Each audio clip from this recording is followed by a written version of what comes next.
दर्शकवृन्द नमस्कार। कार्यक्रम रूपान्तरणमा तपाईलाई स्वागत छ। समष्टिगत विकाससँग जोडिएका विशिष्टीकृत विषयवस्तुमा विवेचना, छलफल र विश्लेषण गरिने यो कार्यक्रममा आज हामी नेपाल र ब्रिटिस बीचको 200 वर्ष जति लामो सम्बन्ध अनि ब्रिटिस सरकारले नेपालको आर्थिक सामाजिक विकासमा गरेको सहयोगको प्रभाव कस्तो रह्यो, त्यसलाई कसरी हेरिएको छ भन्ने लगायतका पाटामा कुराकानी गर्छौं। र यो विषयमा कुराकानी गर्नका लागि आज हामीले DFID नेपालका प्रमुख डाक्टर गेल मार्जेटीलाई स्टुडियोमा निम्त्याएका छौं। Doctor Gail, I welcome you in our program Rupantaran. Thank you for having me. Let's begin with the 200 years long relationship between Nepal and UK. How have Nepal and UK relations changed over the years, 200 years, and what is your assessment of the current relations between two countries? The UK is and will remain a long-standing friend of Nepal. I think the friendship between our countries is characterised by mutual respect and mutual aspirations for each other's national interests. We've got very strong diplomatic ties, and we've also got a lot of ties through the British Gurkhas. I think in the UK, when people think of Nepal, they think first Gurkhas and then they think Mount Everest and the beautiful scenery that you have.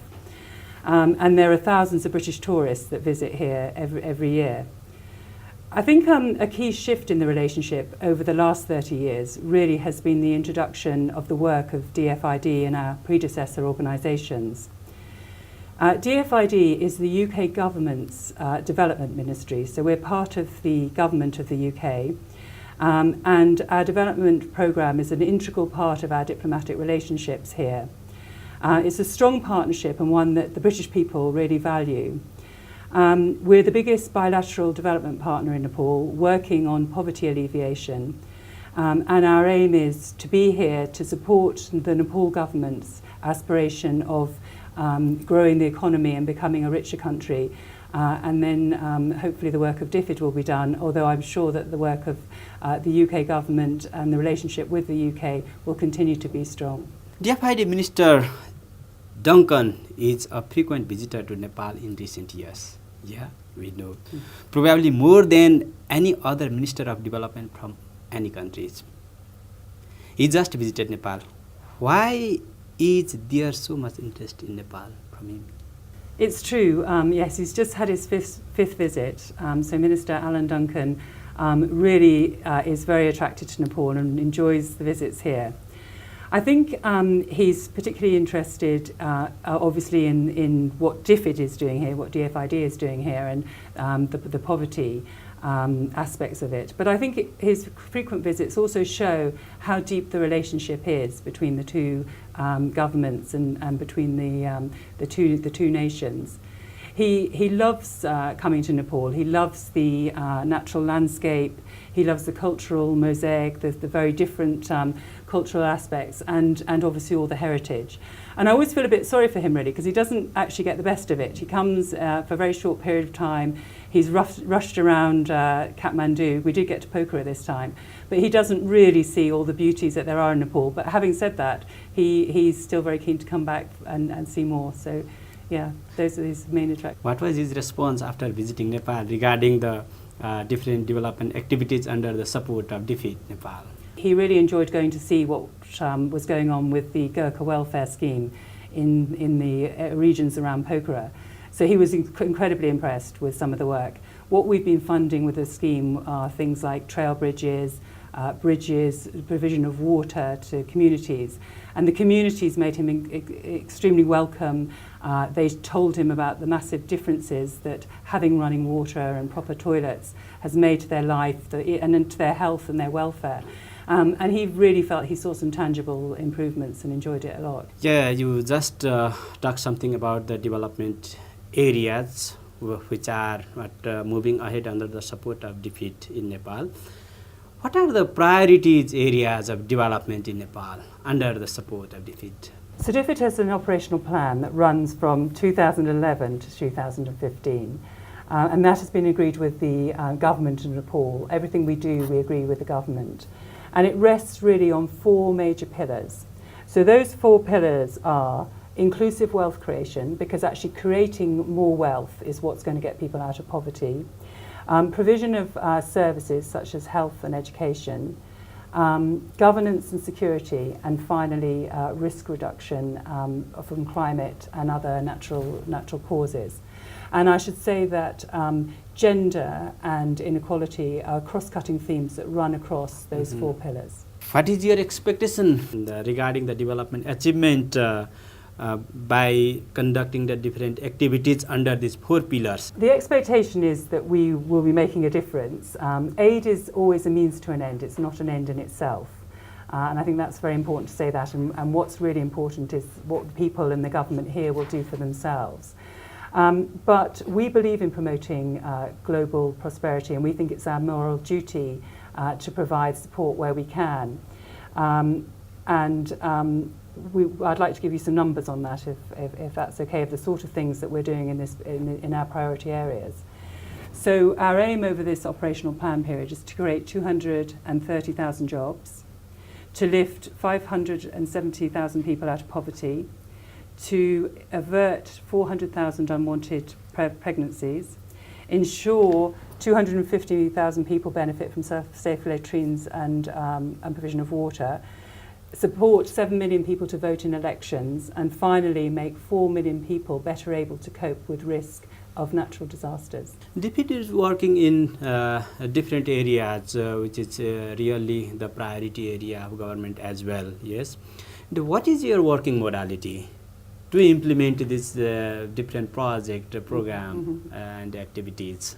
We currently deliver about a third of our aid, of our bilateral development support through the government, through programs such as the Nepal Peace Fund. Health and education is directly through sector support to the government, and our local governments and community support program is also in partnership with the government and with other donors. But we also use a range of other delivery partners, such as the multilaterals, particularly the UN, but we're actually members of others such as the EU and the World Bank. So we use multilateral partners. We use internationally contracted partners, private sector contractors. And in the same way as other development partners, we use NGOs and international NGOs. So a range of different partners, but we use the government where we can, and we see that our support with the government will continue to go through the government channels. But obviously we need to keep an eye on public financial management, and there are some areas which the governments can't reach, in which case we then work with NGOs. In this context, enabling state program ESP, which was one of the longest running program in governance sector supported by DPID, has been recently phased out. Yes. What had been the achievement of this program and learning from it? And I think development programs that run for a long time and that do the same sort of things for a long time are much more likely to be successful. So I think it's been an extremely successful program. I would like to say that first and foremost. And a lot of the work that it initiated will be continuing, but in new programs. The Enabling State Programme tested lots of new ideas and lots of innovative ways of doing things a little bit differently. And where they've worked, we've now scaled them into new programmes, and where things didn't work, we closed them down quite quickly. And I think that flexible way of working was a great lesson to us, to really quickly find out what seems to work well in which context, and then really do more of that. And if something wasn't working, then just to move on and try something new. So I think that's been a big learning for us. And the sorts of things that I think it's really been successful in are things like mediation on gender-based violence, and we're going to be expanding work in that as a result of the ESP. Much of the work to civil society on inclusion and promoting accountability has also been very successful, so we see that move on. So I think the main sort of lessons are basically to be flexible, to be ready to close things down, to be ready to scale up when things work, and that working with different partners is often a good way forward as well. Yeah, you are frequently pronouncing the word flexible working way. What does it mean? Using different channels of support depending on what you're trying to do. So instead of deciding how you're going to work and who your partner's going to be, and then sticking with that through thick and thin. You look for different ways of doing things, so that this idea of if something doesn't work, you stop it. If working with a particular partner is very successful, you do more with them. If working with another partner isn't successful, you do less with them. So it's basically having the freedom to change your approach depending on the context. And as you know, the context in Nepal can be very different. So something that you might do in the eastern Nepal, you might want to do differently in the west, or with different ethnic groups. So you just need to be ready to be to change your approach to have the biggest impact. Governance is one of the priority area of DPID support. Yes, ESP is just recently phased out. And does it mean DPID will not support in governance sector now, or it will support this area in other way or by implementing other program? Or it means how will you move ahead in future to support this area? We will continue to support the long-standing peace process, such as constitution and local elections, where we can. But in the future, and I think this is also based in the learning of ESP, we'll be placing more emphasis on addressing governance issues that can unlock Nepal's great potential for growth. So, for example, we'll work more with the government to address government issues that are hindering investment and business, such as making it easier for businesses to register, combating corruption, and improving the justice system. Well, we also want to scale up work that was successful in ESP on, for example, gender-based violence. And we've developed a large justice programme to bring better justice to 1.5 million people. As a newcomer to Nepal, I've been quite struck at the gender-based violence that you see reported in the newspapers here. And as a woman, you're never really free from gender-based violence. Even if you never experienced it, you always have the fear of it. So I think that's an area where we really feel, given that it's half of the population, that we could perhaps really make a difference, and we want to continue to be engaging in that. And ESP sets some very innovative and very interesting pieces of work that we're now scaling up on that area. How will you connect this achievement which we got under the support of ESP in this program? I think there's 3 or 4 programs that have been set up that are really the children of ESP, and so that they have their roots in ESP, so there is a strong connection. And I think they're also quite tangible. So, for example, with the local government and community support program that we're just starting and that comes under our governance umbrella, there's a lot of work on delivering basic services, including water and sanitation at village level, health, family planning, and local infrastructure, roads and bridges. And those things are very tangible. Our Minister, Alan Duncan, he loves the tangible things. So he's been very interested in looking at our portfolio and asking what are really tangible, concrete things that he can see, and what are the more sort of esoteric, sort of good practice stuff. And a lot of our portfolio is very, very tangible work. Either physically things that you can see, but also things like changes to the peace and justice system, or changes to the business registration system. I think that those will be tangible in that they'll have quite an impact. DPID is also working in social sector much more, yeah? And how do you view the social situation here in Nepal, and how can we overcome the social problem? I think this also chimes with the Millennium Development Goals, and there's been a look in New York within the United Nations system on what should be the future of the Millennium Development Goals after 2015, and they came up with a principle of leave no one behind. We can't reduce poverty by making the rich richer and leaving behind groups in persistent poverty. So that's something that DFID has really taken to heart, I would say. So in the social area, I mean, gender, we've already talked about a bit, and being a woman, but social identity really affects your life opportunities in Nepal, probably more so than certainly in countries like the UK. And it affects your access to opportunities. So I think really working with inclusion remains quite an important part of our portfolio. Trying to make sure that the poorest people get opportunities and that the poorest people get their jobs that they need. So we've been trying to invest in areas that might support them. And one interesting area is, for example, we've been supporting tourism along the Great Himalayan Trail, looking at the west of Nepal. It seems to me that when tourists come to Nepal, they go to the Golden Triangle of Kathmandu, Chitwan and Pokhara. And it would be very nice to get more of them going out to those very poor, isolated regions in the west. So our support has been, for example, in upgrading the trail and putting in trail bridges and making it more accessible, but also supporting people along the trail, for example, to create homestays in their houses so the tourists can stay there, so it gives money to the local people. And we've been training them on what their expectations of the tourists might be so that they can make sure that their homestay is attractive and gets people in there. But it's been creating jobs. But it's also been quite interesting because some of the women, a lot of the homestays are run by women, some of the women that have been part of that programme have actually got quite assertive. And within their local communities, they're becoming quite vocal and demanding that they get various services, which in the past they hadn't really asked for, because now they're beginning to understand that they need those, and they're not so slow in coming forward and asking for help. So I think it's had lots of different impact. To talk about social issues, gender violence is one of the prioritized concerns of defeat.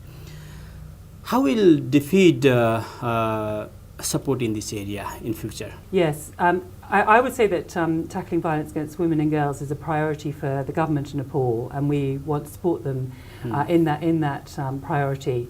As I said, it's an issue we see in the paper every day, and it's an issue that's really quite unacceptable and something that we would really like to see stop. So we have set up, and again this is something that has its roots in the Enabling States programme, a programme called Access to Justice for the Poor, and that will work through the justice system. And the idea is that it supports the poorest people and women who have suffered from violence right from the beginning of when they lodge their complaint, to make sure they're treated seriously, that they're heard, that they're treated with dignity, right the way through as they go through the justice system to them receiving some sort of justice at the end of it. So that involves working with a whole range of partners, such as civil society, the UN, the government, the police, so that they develop mechanisms that will be attractive to women to use. For example, building one-stop crisis management centres that women can go to, or the police women and children's cells, so that the women are divided from men and that they immediately have a refuge, for example.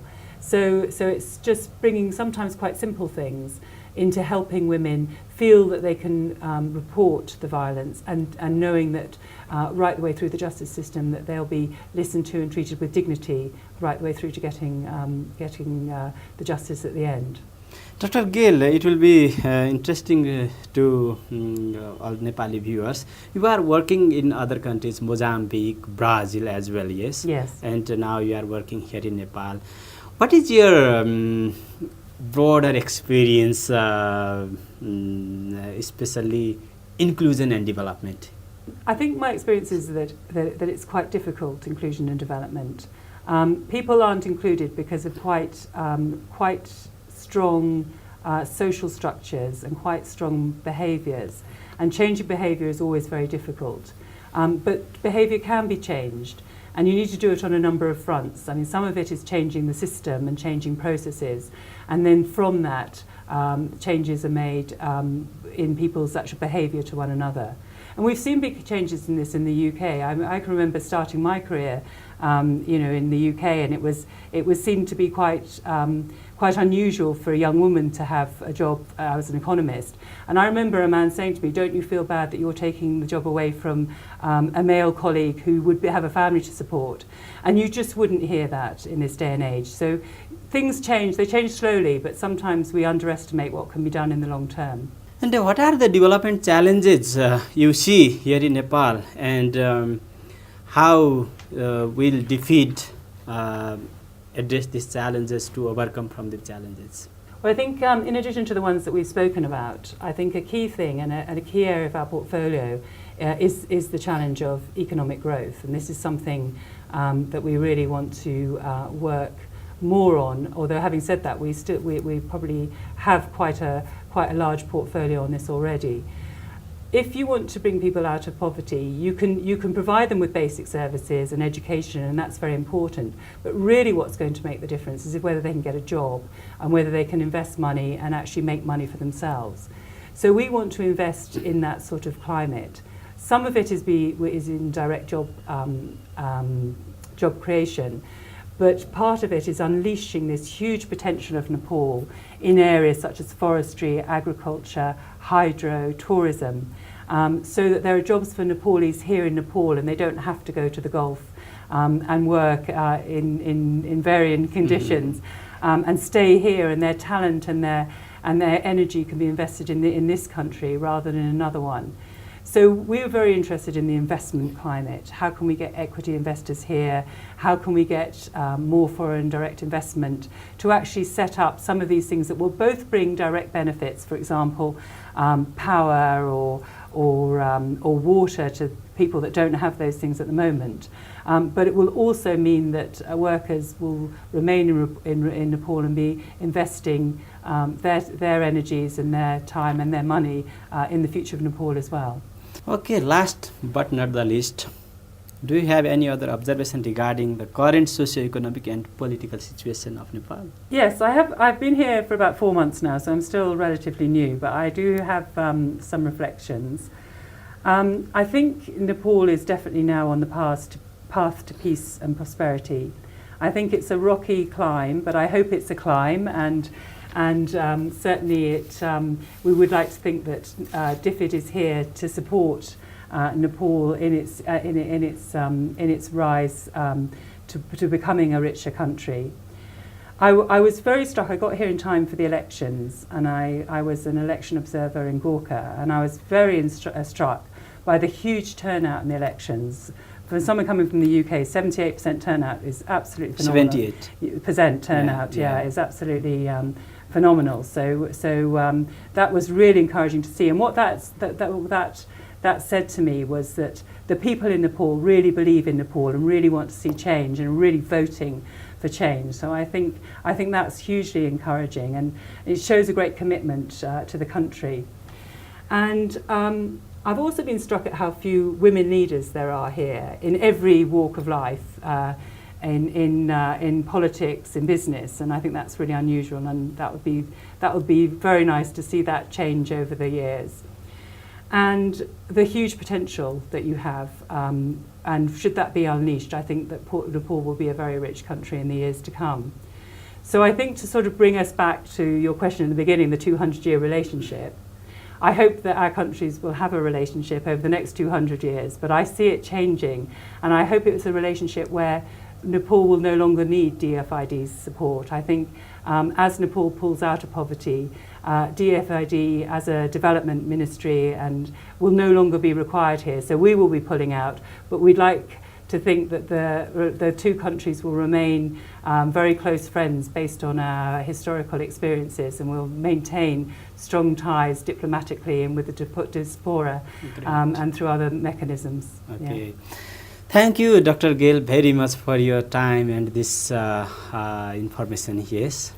And thank you very much for having me and giving me the opportunity. हस्त दर्शकवृन्द, यही कुराकानीका साथ आजको रूपान्तरण कार्यक्रम यहीँ सिद्ध्याउँछौँ र धेरै लामो समय डिफिडमा काम गरिराख्नुभएका र विभिन्न ब्राजिल, मोजाम्बिक लगायतका मुलुकहरूमा समेत काम गरेको अनुभव सँगाल्नुभएका र नेपालमा एकदम उत्साहका साथ नेपालको विकास क्षेत्रमा काम गर्ने उत्साह बोकेर नेपालमा आउनुभएका डाक्टर गेलसँगको यो महत्त्वपूर्ण अन्तर्वार्ताका साथ आजको रूपान्तरण कार्यक्रम यहीँ सिद्ध्याउँछौँ।